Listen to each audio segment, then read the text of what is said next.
It has been a summer of protest. They're a cornerstone of democracy when people come together to demand change and challenge power. And where there's a protest, there's always another presence, the police. Sometimes they get it right, sometimes they get it wrong. Public order is one of the most complex and high-stakes jobs in policing. One wrong move can create utter chaos.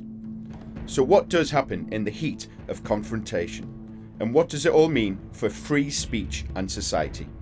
Welcome to the Crime Agents. Hello and welcome to the Crime Agents with me, crime journalist Andy Hughes. And me, the ex-cop Neil Basu. Make sure you're following on our feed on Global Player or wherever you get your podcasts, so you never miss an episode. And remember, you can watch our full episodes on YouTube as well. And if you're not following us on socials already, we're at the Crime Agents on all major platforms. Right, Neil, protest. I mean, it has been a very busy summer for protests. Dozens and dozens across the country, 16 towns and cities. I know, it's a slight understatement, isn't it, that it's been, well, yeah. I think 15 arrests, that's it, the last figure I saw a few days ago, which seems like quite an understatement for that level of protest in some respects. So, it is. I mean, it's been one of the biggest stories of the summer, hasn't it? Without a doubt. Yeah, and when you look at it, it doesn't look like it's going away anytime soon, these protests. No, and I was quite disturbed when you talk about the 16 towns and cities. You know, I've got to sort of lock us in almost every region in which I'm a Staffordshire boy, and two of those places, Tamworth, I've forgotten the other one now, but are in the middle of Staffordshire.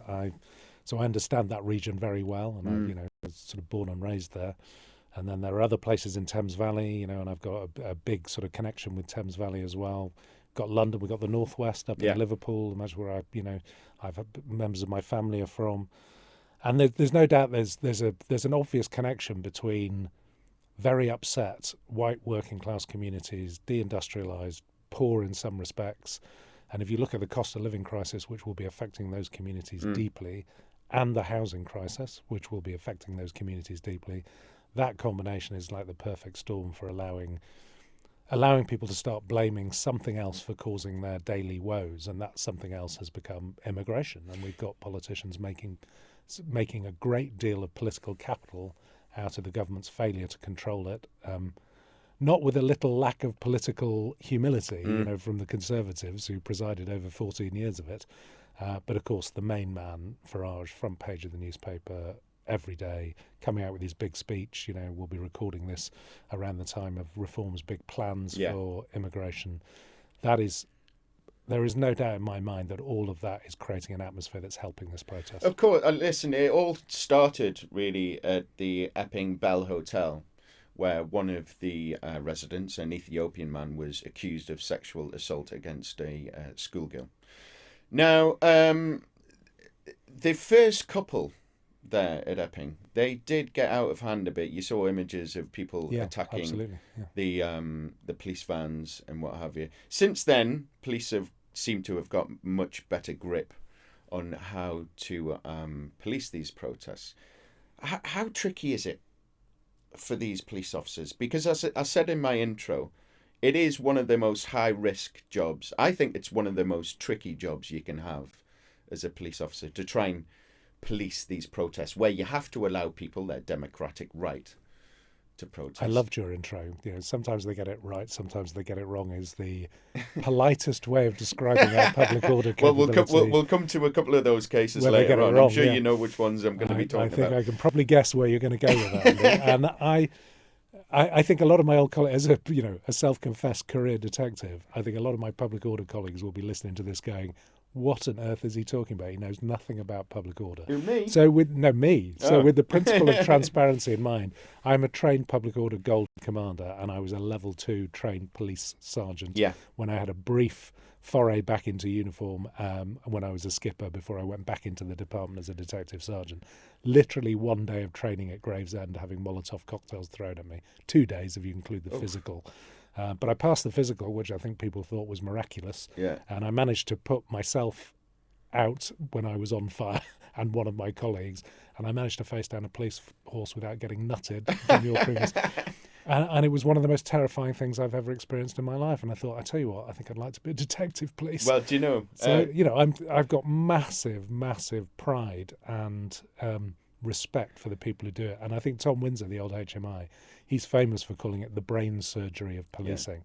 Now, as a detective who's solved some very complicated crimes, I might argue a little bit with that. But actually, both the combination of getting it right in the right way and the bravery that it takes to do that, it's astonishing. And much respect. Interestingly, actually, journalists go through that public order training as well at Gravesend as well. Yeah. It's a great day out. Appropriately named Gravesend. Yeah, exactly. It is a great day out. It is. It's good fun because you know that it's actually all fake. Yeah.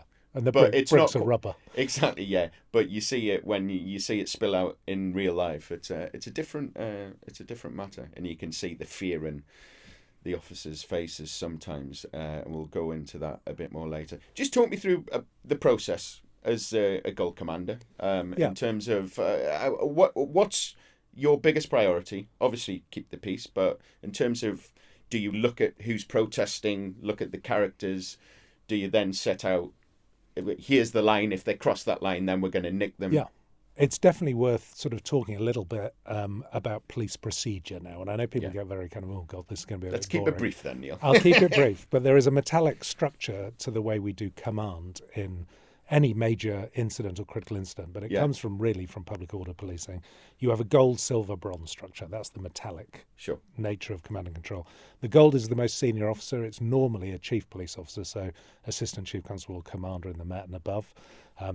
It has become a very professional job, so chief superintendents who are highly experienced at public order sometimes get that responsibility as well to be a gold commander, depending on the level of event. And are they on the ground or are they in the command? No, they'll be in the command suite. Yeah. There'll be a gold suite specifically for the commander to give them to give the operators a bit of a break from the senior brass walking around, but also to give them some space and time to work.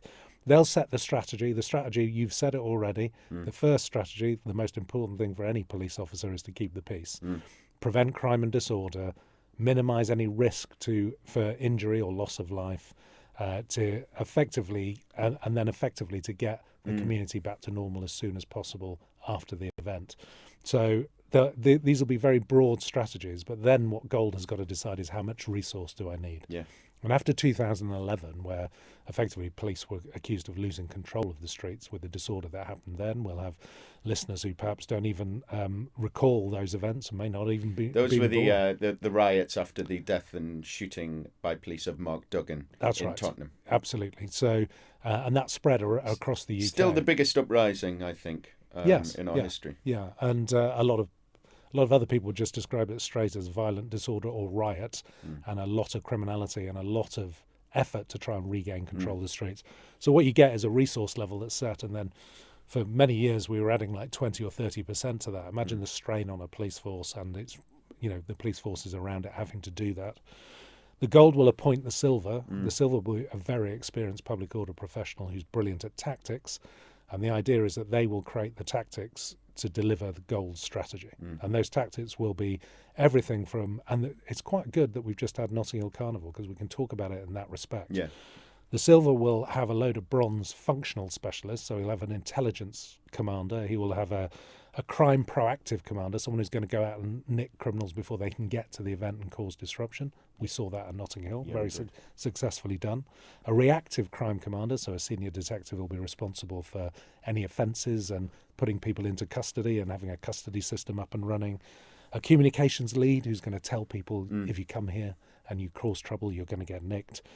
A counter-terrorism lead these days, because of the last sort of 15 years or so.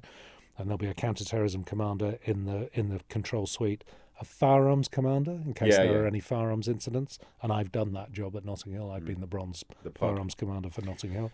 And then all the geographies where the protest is taking place will probably be gridded up. And in each grid, there'll be a public order serial with an inspector running that serial. And there'll be bronze for whatever section of the ground that is. It's fascinating, this place. And that's basically it. That's as brief as I can make it. Well, that was brief for you. It's a 3-day course. It's a 3-day course.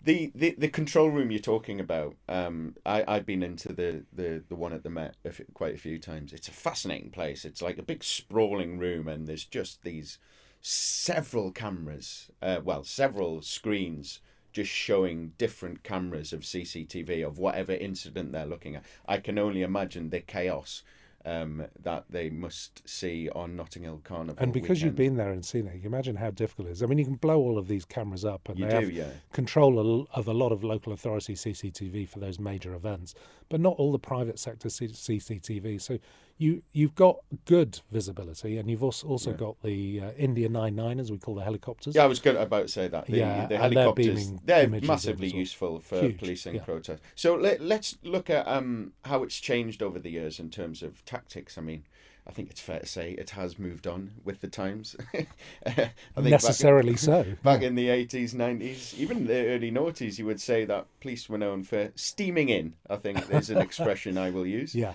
that might be quite a good expression. Yeah. It was a very paramilitary style of policing, developed largely in Northern Ireland because of the Troubles. No nonsense. Absolutely no nonsense. Almost paramilitary in its design, and the equipment got much more paramilitary looking. The helmets, the shields, the kind of body armor. Riot gear, full riot gear. Yeah, the riot gear, and necessarily all of the fireproof overalls that they wear. A very intimidating sight. Well, that's the thing. They're deliberately intimidating. I mean, even when I go out and cover protests now, when the TSG, who are basically the riot officers, when they come out and they're dressed all in their helmets and they've got these huge territorial support huge group. boots. Yeah, territorial support it's group. It's great that you're such a fan of policing that you slip into the acronyms as well. I normally get I know. Sorry. And that's why I did say the riot cops, to be fair. But anyway, they are very intimidating to look at. And then especially when the horses come out as well, it's just doubly... Yeah, totally scary. We sort of maximise the size of our horses for public order. They are all 16 hands plus, and I sometimes think we maximise the size of our public order officers as well. I think that's having done the shield run, as it's called, you have to run round a 600-metre circuit carrying one of those 4-foot shields, and you have to do it within a certain time. That takes a certain physical capability. So whether you're male or female, you have got to have the ability to do that, and it's obviously testing your capability and we have Nigel Farage recently saying, I want all my police officers to be big and burly. Yeah. That will make a difference on the streets. Well, I take issue with that, but in a public order or a riot situation, you do want people to be able to withstand serious conflict, and some of them are beasts. Oh, they are. They're absolutely. Big some of them are absolutely huge and deliberately. And it's quite interesting. I've been on a few access jobs with the TSG, the riot cops, and they all have this certain sense of humour, shall we say, where they're practical jokers. So they used to play practical jokes on all the other departments, on CID officers, on traffic, or whoever was in their line of sight. They were taking the piss out of, basically, in some way. They used to hide, radios. They used to hide, swap hats in, all the lockers. They're just constantly causing mischief. A popular one was getting all of the confidential waste paper that had been shredded, or all of the hole punch material out of hole punches, putting it in a sack and then emptying it into the air conditioning unit of their rival's van. So that, on a hot summer's day when you start, pretty much, if you're a police officer, you can break steel ball bearings, but they'll try and break anything in order to take the mick out of their fellow serials. Exactly. Yeah, they are.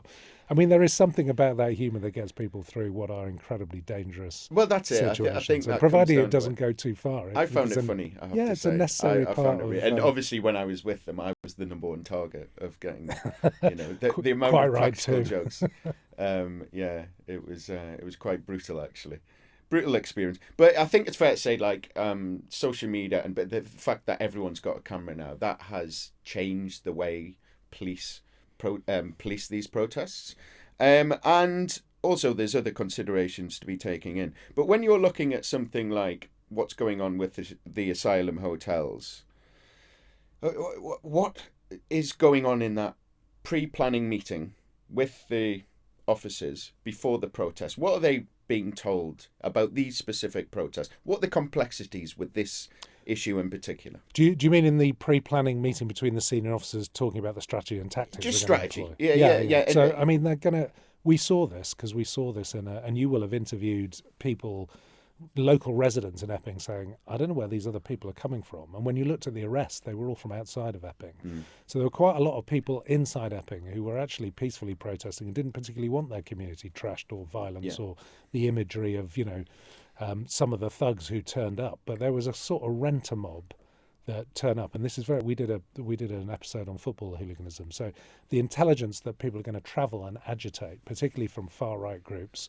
particularly from people like Football Lads Alliance and some of the other not extreme right wing terrorism. I'm not talking about that now. I'm talking about people who want to, who basically want to punch up. Yeah. So they want to protest, but they want to do it with an added level of violence. Unlike the residents who are actually trying to make a peaceful point and protest and not have themselves and their town trashed as a reputation because of it. So you'll be looking for the movements of those people. Yeah. So you'll be looking for any social media. The way they organise these days is largely through social media. It is, yeah. Sometimes, still Facebook quite often. Absolutely. So which is useful, because if they're not using end-to-end encrypted platforms, then that's very useful. But open source is a really important source of intelligence. So, the bronze intelligence will be coming to the gold saying, this is what we found out about how many people we think are going to be there. That's the most important Here's who's thing. organising it. Yeah. Who's the organiser? Who are the troublemakers? And if there are legitimate organisers, and this is you said, cameras and body-worn cameras have changed things, and they have. But we tried to get better. 2009 was a very famous sort of public order incident where one member of the territorial support group pushed over a man called Ian Tomlinson, and he died. And there was a prosecution as a result of that, but there was a whole sea change in how public order was done. But one of the most important things was to become more community-based and less paramilitary, and try and get lawful, peaceful protests, which is the duty of police to facilitate, lawful and peaceful. Yeah. Those are the two important words. They're there to enforce the law for unlawful and non-peaceful protest. But that involves communicating with the organisers of an event. But in order to do that, there has to be an organiser of the event. If you've got no one to communicate with, then it's very hard to talk about stewarding, to talk about how you're going to help police facilitate the event, to keep things calm, when counter-protesters turn up, and I'm sure you want to talk about that, because that's the well, that's point. It. I was just coming to that point, actually, because when there is a counter-protest, I said, in my intro, there's always a presence of the police. There's almost always now a counter-protest. I mean, we're seeing it now with the asylum hotel protests, where you're seeing say no to racism, stand up to racism, and they are counter-protesting. And then that is just an added complication for the police. And that's really when all the tensions really are escalated, is when the counter-protest turns up. And both sides are guilty of trying to, provoke one another. Yeah, there's a bit of a sort of liberal woke perspective that any kind of violence or thuggery is kind of the only happens on right-wing protests. It's not. It's nonsense. Absolute nonsense. There is extremism and violence on both sides. There is. But of course, the flashpoint is even peaceful people in a mob can be turned into a mob. Yeah. So peaceful, lawful people who turn up. It is entirely crowd dynamics. We saw it in football hooliganism in the 80s. We talked about that. Decent people can be whipped up into a frenzy by the right kind of, by a charismatic communicative leader who's saying these kind of things. And that will be a big part of the pre-planning is, are we expecting counter-protest as well? They'll go through the law in detail, the Public Order Acts, what they can and can't do in terms of determining, for instance, where a march goes or where the protest stands, or whether people can move through certain areas and stuff. All of that will be part of the process, up until and including the highest bar, which is if they're anticipating this is going to cause serious violence. And this is something with marches. It's not with protest on a fixed point. They didn't have the power to do this. But with a march, they can ban it if they go to the Home Secretary and say it's going to be violent and we can't possibly police this. It will be beyond the capability of policing to do this. It's a very high bar. It's happened on very few occasions, but they have that. The Gold has the power to make that call. So we've looked at the asylum hotel protests. Another interesting story this summer has been the protests of Palestine Action, the group that were proscribed by the Home Secretary in June. And a couple of weeks ago, we saw more than 500 people being arrested at one of their protests because they held up a sign saying we support Palestine Action, which as of June is now a criminal offence. You have to. I've seen footage, and you can see the uncomfortableness in the officers' faces when they're making these arrests. They're not enjoying it. And in fact, I spoke to a public order cop who was there the day after, and I said, well, I was texting him actually, and I said, how did you find it? And he just said, this is a total nonsense. He says, this is not why I got into the job, put it that way.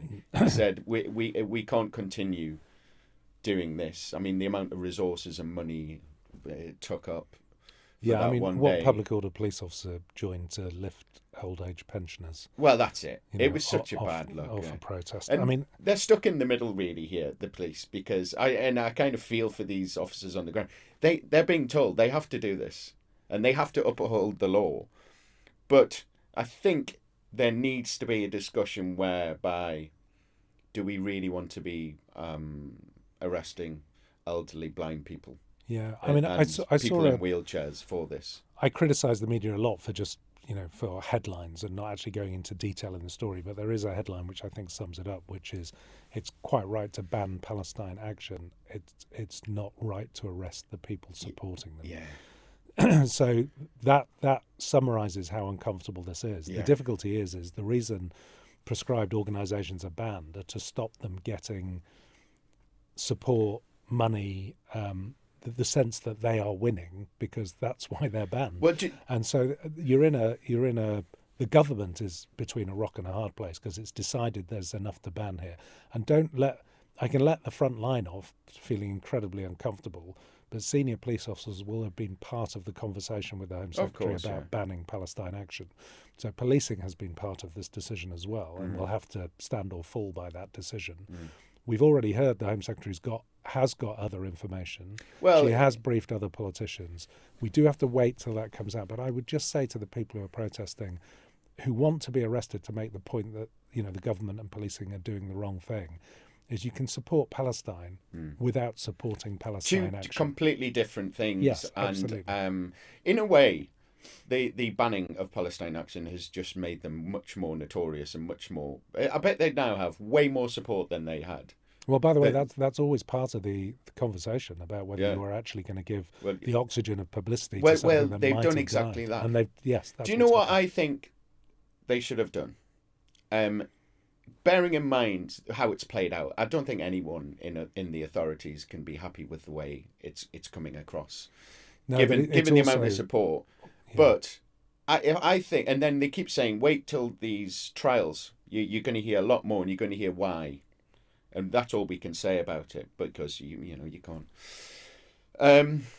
We can't go into those details. But if they had waited until after these trials, then perhaps the public perception and perhaps the support wouldn't have been there. We can't talk about the trials because they're sub judice, but also because none of us know. We're all waiting for the revelation.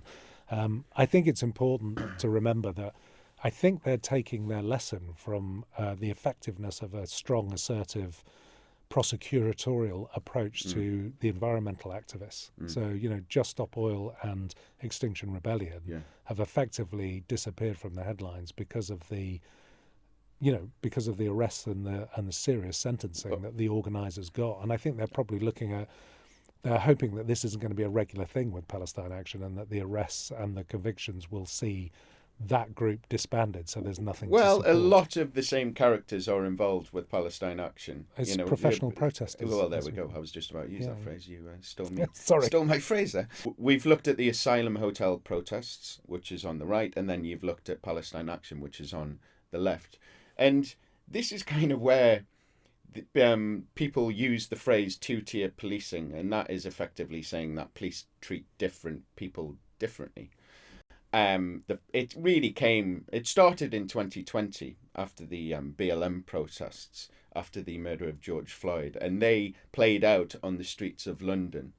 And right-wing commentators were basically saying you're being way too soft on these protesters back in 2020. I've got to say, I was there on the day that they marched down Whitehall, and it just spiraled. And I have to say, it is probably the most unsafe I have ever felt in the UK. I've felt less safe abroad when I was in Ukraine, but on the streets of the UK, I have never felt more unsafe. It was menacing. And I think this was probably born out of the fact that at the beginning, the police were too soft on the protests and allowed it to spiral out of control. I was there when police horses were charging down Whitehall and they were getting hurled. One police officer got hauled down by one of the protesters. Here's what happened. A very serious escalation of disorder now in Whitehall, outside Downing Street. Metropolitan Police have just brought in mounted officers who've just mounted a charge down Whitehall.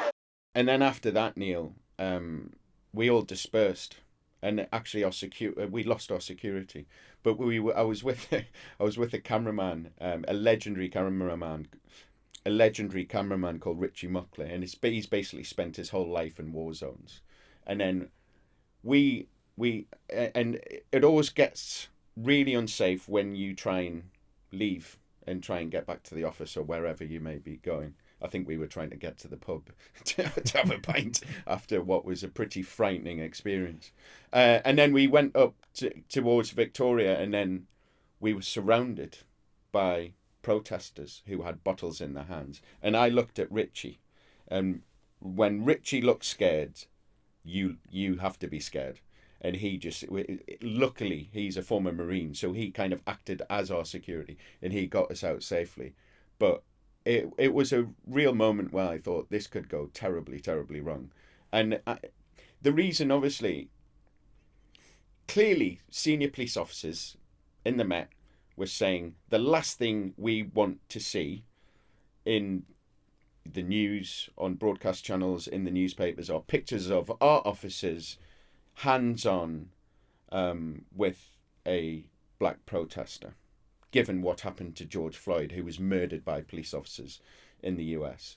You were there at that time. Were those conversations going on? Well, I wasn't only there. I was in New Scotland Yard when they locked New Scotland Yard down because of the protests coming past. So everything you've described there, absolutely correct. It's another very good example, by the way, of what we talked about in terms of protest and counter-protest, because the left wing, and in some cases extreme left wing, Black Lives Matter protest was countered by some extreme right wing behaviour as well. Yes, of course. And that's what created a massive flashpoint alongside policing, as you describe it, going too soft to start with and not getting control.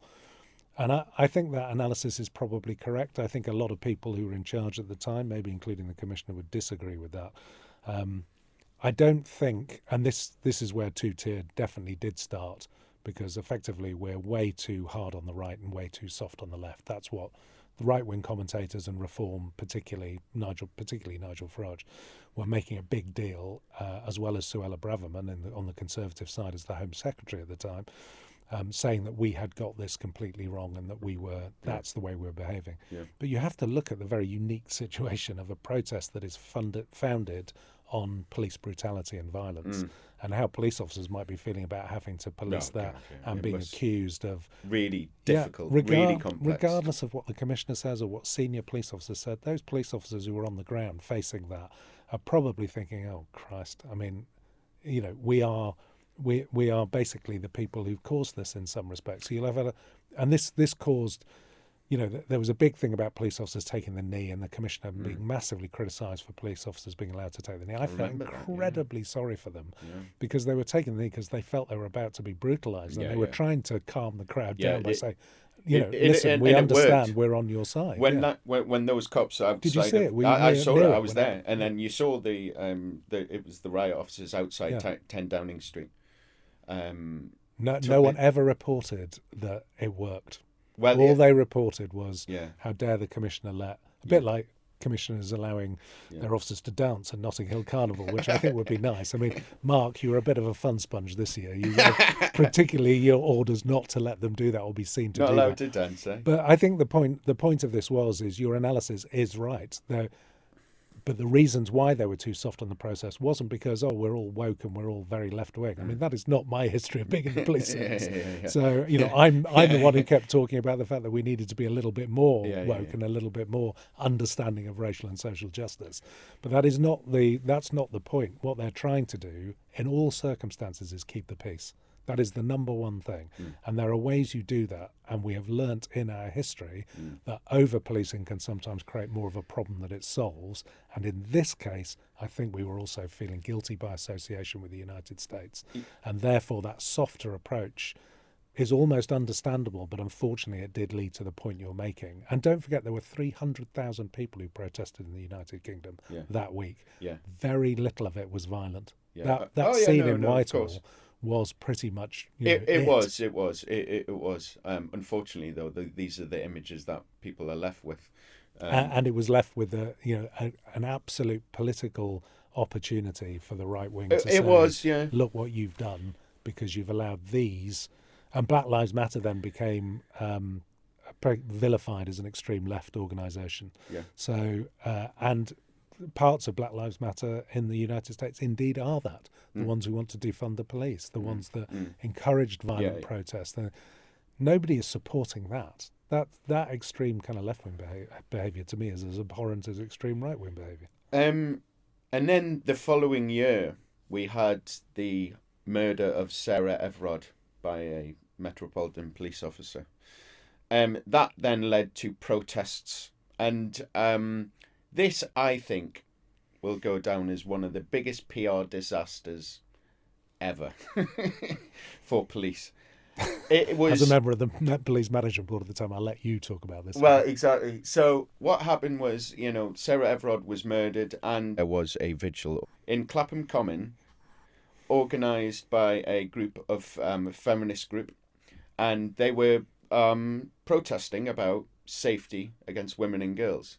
And what the officers on the ground did was, it was during COVID, of course. So someone made the decision that all of these people were breaking COVID rules.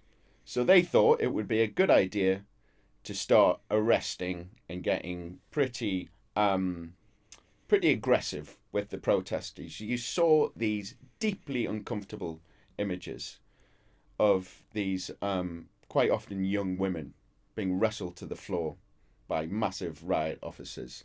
It's not a great look, is it? I think, again, this is a classic sort of, you're right, it was an utter PR disaster. There was also, I think, some misjudgment in the whole event. So read the room, I would say. I think sometimes read the room is a good way of putting it. Needs to read the room at times. Yes, I get it. And what the Met said was, listen, we need to be consistent. And actually a report into that vigil and incident actually ruled on the Met side. But really, sometimes, police need to read the room and allow people. There was such, given the fact that it was a police officer that murdered this young woman, could someone have not seen that? I am one of the people who thought read the room and you've got this wrong, without a doubt. This is not me a question of hindsight. It was not my place to make decisions. I'm not a public order commander. I was off at the College of Policing doing a different job, but I happened to be in the room the day they were going to have a meeting on what should happen next. And I was in the room when the public order commander was sent off to the High Court to get the vigil banned. So originally the the people who wanted to conduct a vigil asked for that to happen in COVID, and effectively it was, no, we can't do that in COVID because that would be unlawful. And your point about read the room is absolutely correct. Are we absolutely sure we want to be assertive with this when our own person murdered Sarah Everard? It's just bad. We're going to be on the wrong side of history. Are we absolutely certain this is what we want to do? And if we think the vigil is not going to happen, whenever you try and ban a protest, it doesn't work. People still come out and protest. So what do we think? Oh, they still come out and do the vigil, or they're still going to come out, as that proved. And for 6 hours they did that not only peacefully, but with pretty much adherence to the COVID rules, including the now Princess of Wales, who was there laying a wreath at the vigil as well. So for 6 hours, not a problem. I forgot about the royal being there. Yeah, night falls, and there is there's more of a protest vibe going on now about police brutality, and therefore it becomes more crowded. And that's the point at which, contrary to the wishes of Lambeth's senior command, public order policing take over the operation and decide we're going to intervene. Now, that's the read the room moment where you get it completely wrong. Totally. My personal view is you're on the wrong side of history. You should have backed off and just let them have their protest, COVID or not. But I think they were hardly really dangerous people, were they? I don't know whether this is true or not, but my reasonable theory here is the Commissioner and the Management Board had come under such pressure for not policing Black Lives Matter correctly that they thought the impartial service to the law, that classic Peel principle that we should have no political partiality at all, we should be apolitical, that is true. The law is our politics. If you're breaking the law, that's what we should enforce. That's what we're here to do. And on that basis, we are going to not take the criticism we took on BLM. We're going to enforce the law at Sarah Everard's vigil. Yeah. That is not reading the room. No, and then what made it even worse was the commissioner at the time, Cressida Dick. She doubled down the next day, and it was just like, oh my God. I think the communications around the Met at that time were an absolute shambles, and I mean, if you look at the communication of the Met now, there's been a complete overhaul since that time in terms of senior communications management, and obviously Sir Mark Rowley, who comes across much better, I would say, and much more honest and much more clear. I remember the media describing the Met as tone deaf at the time, and I have to say that would be hard. It's hard to argue against that. Yeah. There were, and this is, I think, this plus other instances were led to the end of the commissioner. And it does show you how, and I'm talking to a communications professional here, a professional investigative journalist. It shows you how important it is, the link between how strong your communications are, how effective they are, how transparent they are, and how purposeful they are without steering into we support one side or the other. Is so important. Hugely important, aren't they? It's massive. Yeah. It's massively important. So, one final question before we move on: two-tier policing, yes or no? Does it exist? I don't think it does. I think we've just talked about. I have never met a public order commander who went, I tell you what, I really like that lot, so I'm going to be a bit softer on this lot and a bit harder on this lot. Yeah. I've never met a public order gold, silver or bronze that went to work to say this is what happens. And I remember being challenged by Kathy Newman in an interview about Black Lives Matter, saying, are you telling me if you weren't a serving police officer, you'd probably be at the protest taking a knee? And my answer to Kathy then was, I thought, well, thanks, Kathy, you've just ruined my career again. But the answer to that question was, yeah, I probably would have been there. But if I was not a serving police officer, the point of being a serving police officer is you don't get the luxury of having your partiality on display. Your partiality is to the law. Your job is to enforce the law safely, impartially, carefully, and with consent of the law-abiding, peaceful public. This is it. Do you know what I think? I think that I don't think it exists. I just think what does exist is that police, and especially public order officers, they have to read the room and they have to understand who is protesting and the sensitivities and the complexities around that protest is being undertaken. So yes, they do treat different people differently, but that goes for all of policing, right? But that's part of the tactic of keeping the peace. And I think you're absolutely right. When I say they need to be apolitical, what they can't be seen to do is favour one side or the other. Well, this is it, yeah. But politicians are going to make hay with that if they don't explain why they're doing what they're doing. And I think we've just given two examples where the communication was dire, and they didn't do that. And when they do it well, then there is much less opportunity for them to be politicised as a public service. I went down to the carnival on Sunday. I went down, which is called the Family Day. I have to say, it was good fun, but here's what I found. There's a group of drug dealers just stood behind me now, and they are basically directing people into the shop behind us, and I'm trying not to look there because all eyes are on us. But there's a constant stream of people going in and out, just buying drugs openly from the shop.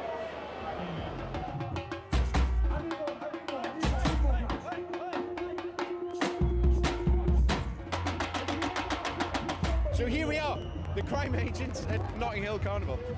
It's chaos, but it's fun. It's fun. There's a good vibe. There's not been much trouble. I think we've seen about 3 or 4 arrests, all low-level stuff.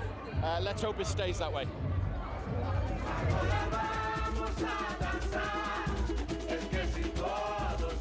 How many carnivals have you been to? You know, I used to DJ.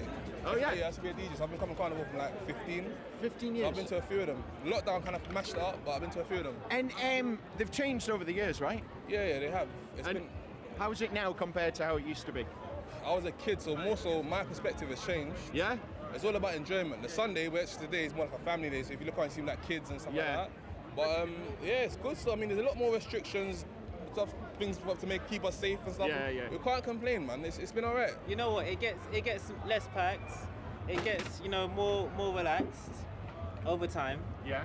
It's yeah, but it's become more of like British culture, I think, as well. I don't like it as it is now. What do you mean? Before, you'd have the floats, you'd have the steel pans, you'd be following the music, but now they've cordoned off so many areas, it kind of constricts your movements, and I think that causes a lot of issues. Really? I do. What type of issues are you talking about? Well, overcrowding, or is it safety issues, or is it crime? What you're talking about? I don't think it's overcrowding. I think where they cordon it off, that's when you get like a bottleneck, and that's what causes the issues. Yeah. Before it was more flowing. Yeah. But now it's. When you're talking about the issues, what do you mean by issues? Do you mean crime? Do you mean crushing? Do you mean? I mean, we're just there, and then there's another person being arrested. Oh dear. Obviously, we're glad for the police presence. Yeah. Sometimes it's a bit too much. The authorities are saying that it can't continue like this. That it should maybe move to a park. What do you say? Doesn't make sense. Yeah. Because they should have moved it to a park from the start. If it's been like this all this time, then the problem is not carnival, the problem is the wider society. So you need to fix wider society. You can't just come and edit this, edit everything. It doesn't work like that. Do you sense that there's a change in mood when it gets dark on the Monday? Nah. What it comes down to, it's not about when it gets dark or this and the other, it's about crowd control. If it finishes at whatever time it finishes, then they need to do well to move everyone over. Carnival is not as packed as it used to be, clearly, today. So I wouldn't say there's as much of a risk of people being crushed. In terms of murders or in terms of crime, I think you do kind of tend to get that anywhere there's a large gathering of people. You do tend to get that with like hooligans, football hooligans and that type of thing, like, you know. So the sun's gone down now. The mood has turned a little bit. You can sense it. There's a bit of menace in the air. And, well, for example, there's a group of drug dealers just stood behind me now. And they are basically directing people into the shop behind us. And I'm trying not to look there because all eyes are on us. But there's a constant stream of people going in and out, just buying drugs openly from the shop. They're not very happy about us being here. Oh, you just got here. Can I ask, how easy is it to buy drugs here? I just bought this right now, 10 seconds ago. What, literally? Straight to you, 10 seconds later. What, that guy there? Yeah. The guy who was speaking to me? Yeah. Really? I'm sending stuff, man. It's hard out here. I mean, interesting look. Tell me about it. It's carnival. It's just having fun, letting loose for the weekend, and you get it like prosperity, making sure people come together and be unified as one and not having bad vibes as people. Yeah, tell me about what carnival means to you.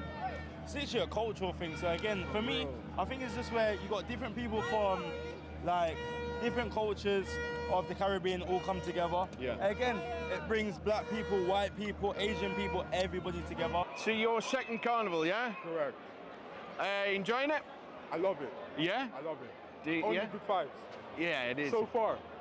Well, that's it, isn't it? So far. But I'm going home. But that's, well, why are you going home? Because you never know what might happen. I've been to a few carnivals. I don't go every year, but you know, a few carnivals. Yeah. Like maybe like two, three. How do you find it?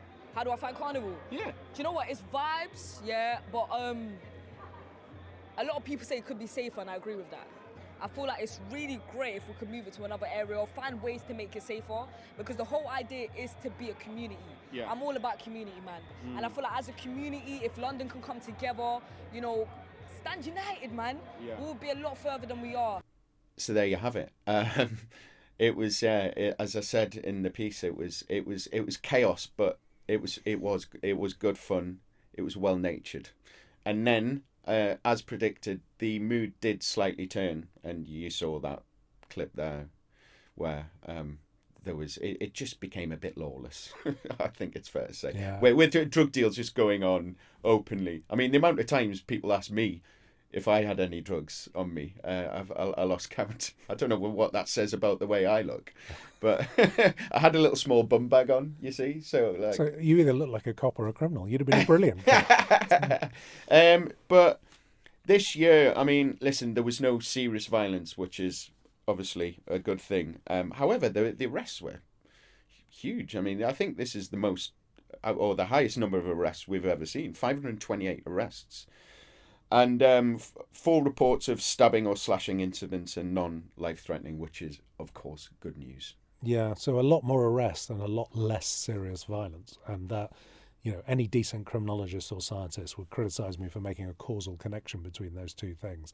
But you're not telling me that assertive policing that targets the right kind of people who shouldn't be allowed anywhere near a community festival isn't the right thing to do. Yeah, I think the Metropolitan Police deserve some real credit for it. Appears to me they got it right, and they kept. I hate to tell you, Andy, but I was relaxing on a beach in Devon while you were busy getting that footage, and you're absolutely right. All the front headlines were about the wonderful nature of Carnival, and they're showing the daytime processions and the kids having a good fun and the amazing dancing and music. Nobody ever has a headline saying, and this is what it looks like at night. Yeah. No one has that headline. But of course, that headline is only a headline when somebody gets killed. So, I mean, Notting Hill Carnival has survived another year, probably without the kind of headline saying, well, it should be moved, it should be, you know. Yeah, the organisers will be very pleased. Well, I mean, everyone should be pleased, but of course it does, unfortunately, doesn't keep the conversation going about what you said last time, is there is a better way to do this and still keep it on the footprint. Do you know what I think had a massive effect this year is the very targeted operation by the Met before the carnival itself, where they nicked around 100 people and, you know, took several firearms off the streets and several weapons. So clearly they were targeting the right people, it seems. And it makes a very strong statement. So even if those people weren't people who were going to Carnival, but I suspect there was quite a lot of intelligence saying they were about to make a killing there. That would have been an unfortunate choice of language had it all gone horribly wrong. Yeah. But there is this captive 1 million, 2 million person market of people who are having a good time and want to have a good time, and you've shown us exactly what kind of good time some people want to have. Neil, and a lot of those arrests that would have been for drugs possession and dealing without. Yeah, I think that there was quite a lot, of course, but there was quite a few. I mean, we saw quite a number of arrests. Our security was joking with us actually that he because it's so hard to meet each other. We were all over the shop. We couldn't meet up as a group for an hour, so the security was just there waiting for us. And then he said, as soon as we arrived, people started getting arrested. He said, "What is it with you guys?" He says, "It's been perfectly quiet. You guys have arrived, and there's been 4 arrests." Then there was just people. No wonder they thought you were a bit suspicious. The trouble is, and the Police Federation, I'm going to sort of speak on their behalf a little bit about the unsafety that you found and the Federation found when they surveyed police officers who have to police Notting Hill. That hasn't gone away, and the ability to make arrests on the day. So what people see as lawless behaviour, it's really difficult to intervene when crowds crushing, the thought that you might be isolated as the officer that's laying hands on, and you might end up in a fight without any backup or any support. All of that stuff hasn't gone away. None of that has gone away. So let's hope they continue the conversation. One for next year, I think. We'll definitely be returning to that next summer, I think. Listen, thanks so much for listening to The Crime Agents. Make sure you've subscribed on Global Player or wherever you get your podcasts so you never miss an episode. We'll be back with another main episode next Wednesday. And we'll have a Q&A episode for you soon. So please keep sending your questions in to us. You can send them by email to thecrimeagents@global.com, including a voice note if you fancy, or follow us on social media. We're at The Crime Agents on all major platforms, and you can leave a question there for us. That's it. Goodbye from me. And goodbye from me.